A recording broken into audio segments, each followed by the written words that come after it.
ask you about Cam back when you captain. Yep. A guy who's obviously not going to be on the field. What does that say about him? What do you do to earn him? Well, so he asked why he came back, how he became a captain. I think it just speaks volumes to the young man he is. I mean, his work ethic has been off the charts. He had some opportunities there in between injuries to make an impact. But at the end of the day, I think it's the body of work of affecting others, not just on the field, but off the field. You don't get elected to something like that if you don't live the right way. At least maybe in the right way. I mean, people idolize how he lives. I mean, at the end of the day, it's always a challenge to do right and choose right and be kind and be thoughtful. And I just think he embodies that, and he's obviously made a large impact on a large amount of guys. Can you give an example of something you've done that's been above and beyond? No, I think it's just really, it's not about going above and beyond. It's just about being consistent. I think that he's a very consistent man that operates at a very high level academically, socially, spiritually, like everything. Again, to become a special person, you have to do special things. You have to just consistently do the right thing. And if we all looked at ourselves, a lot of us probably don't do that.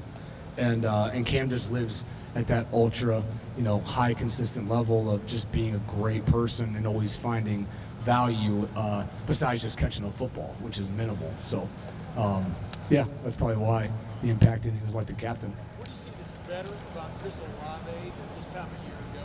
Where have you seen improvement in this guy that could have left? Yeah, I would say that, again, it's just body of work. It's just confirmation. I don't think he's doing anything uncommon he hasn't already done. But just like when Michael Jordan hits the shot, he just does it more often. And I think that, he can always do it in practice. I think he's done it more than ever in practice. And I can't wait to see it translate to the game. I mean, it's just, he operates at a very high level. And if you go through and try to figure out what he can't do, you don't really have a list. So he's done a great job off the field. I think everyone knew kind of what he could do on the field, but to be captain is a direct reflection of how he's carried himself off the field. And he's not a big rah-rah guy, so it just shows how I'm sure he is pulling guys aside and making an impact when guys aren't around. But that's who Chris is, always has been. It wasn't long ago when you were a player here. It was long ago.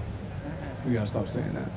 Yeah. Name names in life, has it had any impact on your career so far, from a distraction standpoint or anything else? What have you seen? No distraction. It's been awesome, really. I mean, guys are maximizing their opportunities, and frankly, my group is so mature. Like I would check on them every now and then. They're like, "Yeah, coach, we're just listening. We're good." Like, at the end of the day, I'm not going to speak for them, but I think we just have a mindset of.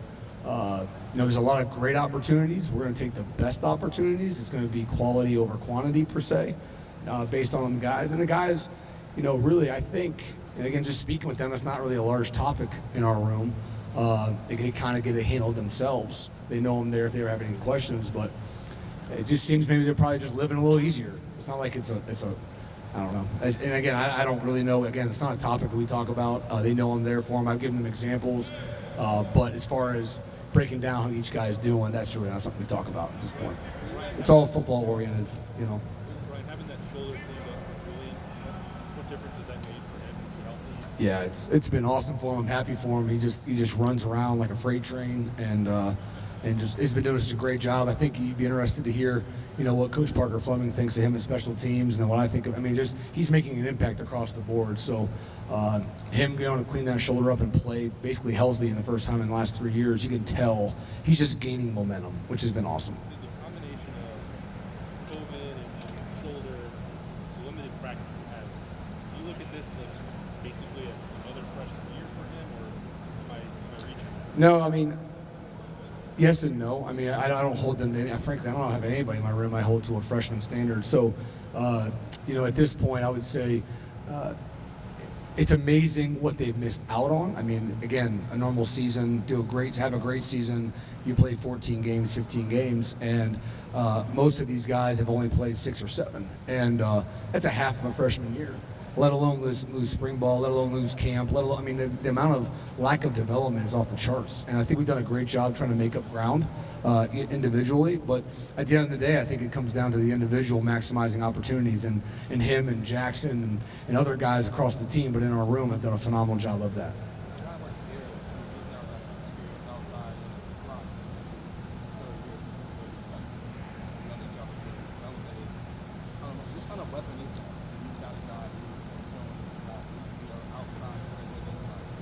Well, I mean, anytime you want to be a receiver, you don't want to be, pigeonholed into a certain spot. So that's just value. I could play Chris in any spot. I could play probably Jackson in any spot as well too.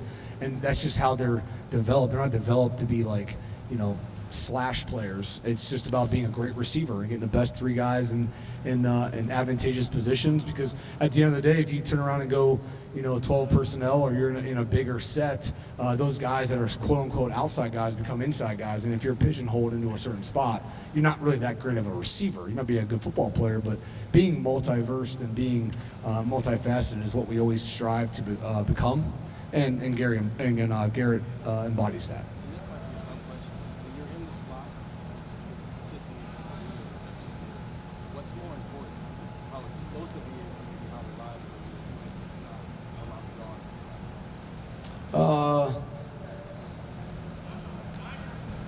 I don't know. I mean, I always like to always think the closer you are to the ball, the more important the position is. And, so a tight end is hugely valuable from a protection standpoint and from a pass catching standpoint. Their job description's off the charts.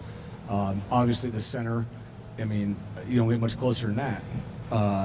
I would say, but at the end, we all have our piece, and the more things you can bring to the table, and whether it be, speed sweeps or running vertical, I mean, again, the more you can do, I would assume the more you got a game plan for. So there's only so many reps in a week, and there's no way you could probably get it all accomplished if you're playing probably against Ohio State in our offense with that kind of personnel.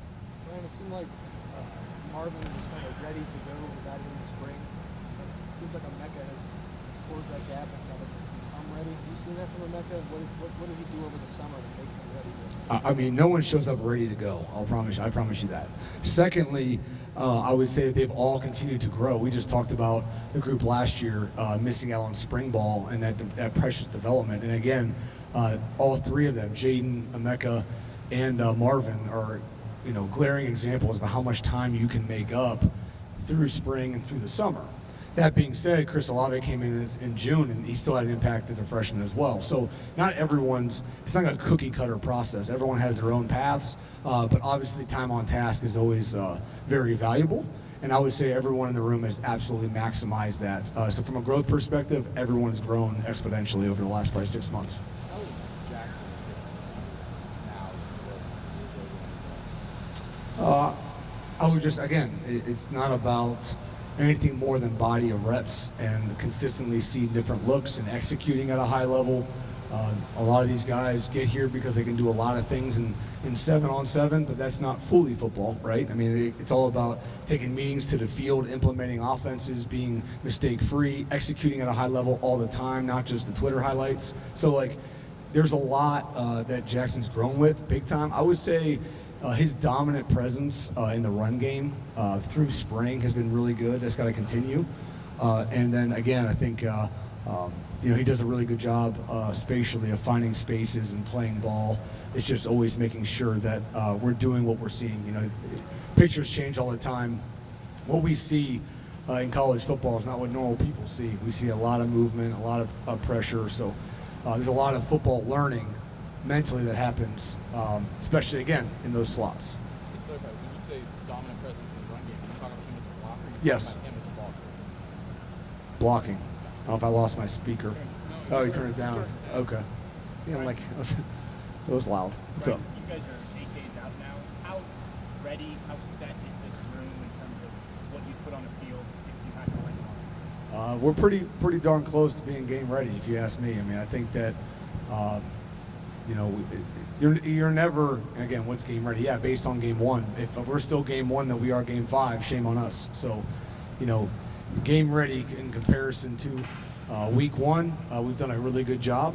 And I look for the next week, hopefully, of maximizing the rest of this game plan and then executing at a really high level at the end of the week. But I think we've done a pretty good job. Brian, have an idea at this point of how deep you can go with this group of receivers? As far as Just how many guys usually, I know you like to rotate, so how many guys you want to go yeah, through any game? I mean, I have an idea. Brian, what have you seen from C.J. Stroud as the new starting quarterback? What does he do to make your receivers better? I think what the most impressive thing was CJ, again, not being in the room and hearing all the questions and answers and all that. It's just been his calm and his poise. Like, I haven't seen any rattle from him. It's just very mature of him. I think he is able to, hit a throw, be happy about it, miss a throw, move on to the next throw, and still hold himself accountable. So, our job is to always be in the right spot at the right time and be uncovered. I would say that, CJ absolutely has elevated our game, and, we are a better room because of him playing at quarterback. Are there any adjustments about Justin as a quarterback from receiving on their end? Is there an adjustment about Justin to CJ in the way they both? It's always different when you change a quarterback's hand, but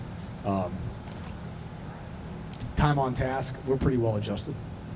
Brent, this team appears by anybody's analysis appears to be loaded offensively with talent. They can play. I'm sure you're aware of the talent there. How does this offense go about things and not getting its own way?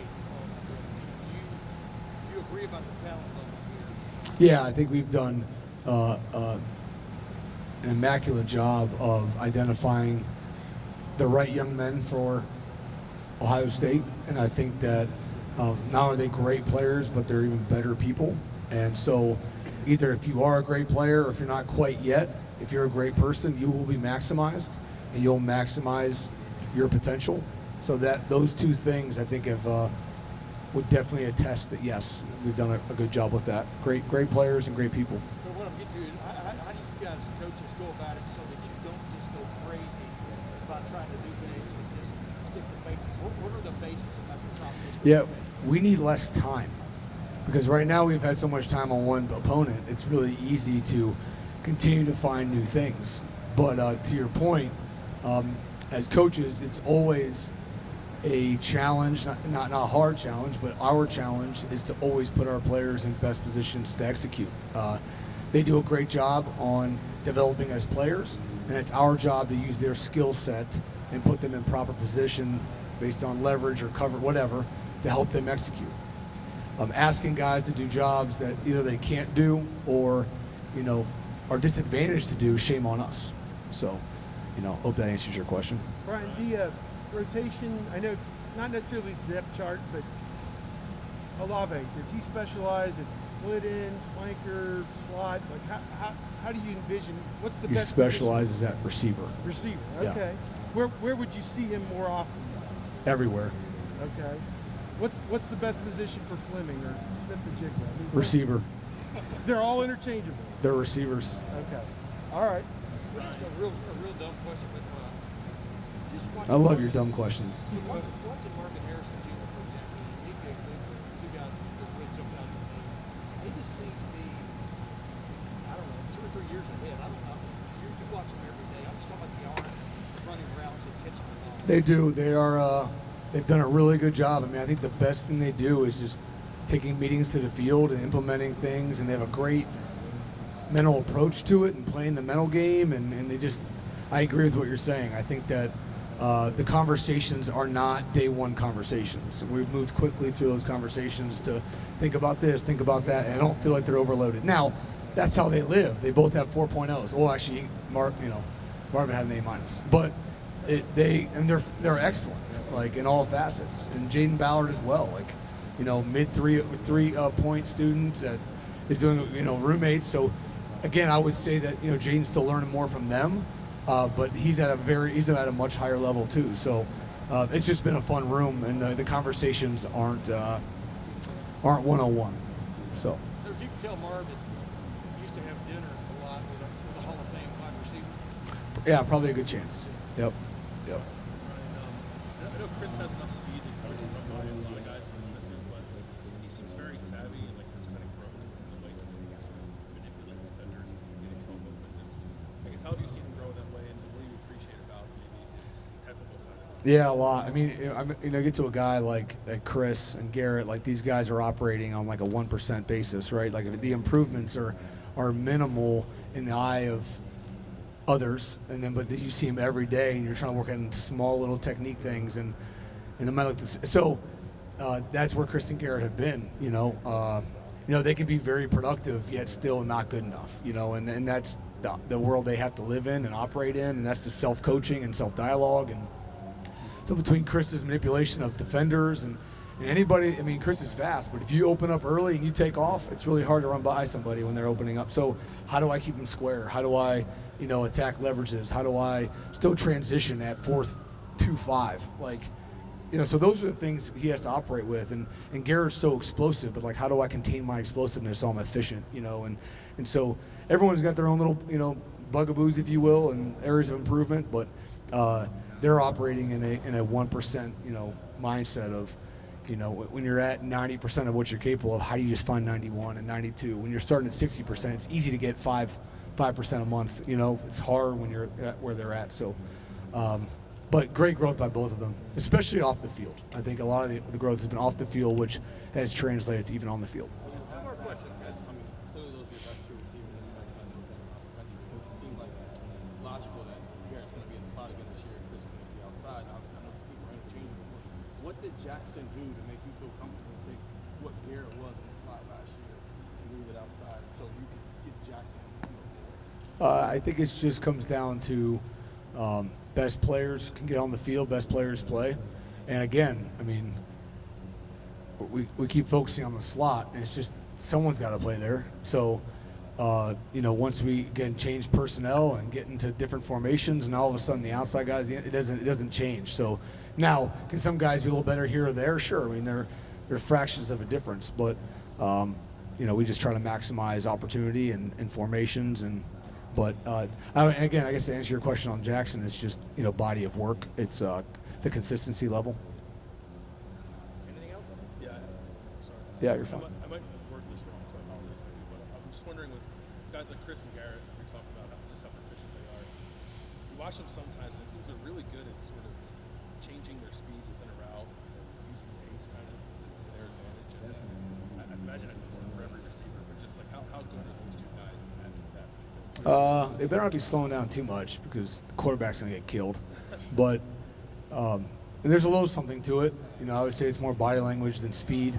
But at the end of the day, we want that ball out of the quarterback's hand as fast as we can. And I think that what we're kind of getting to is when I ask them why they do something, we usually have an answer now. So, which is good. And then that just provides conversation, which is what it's all about. So if we can fix the mental narrative, then we can fix the action. So if they're doing something that's not quite right, there's probably a reason, which is good. It means they're thinking, but not just doing. They're thinking about it. So if they have the wrong thought, that's on me. So I need to help get that fixed. But again, they've grown big-time cerebral players, and that makes it a lot of fun to coach.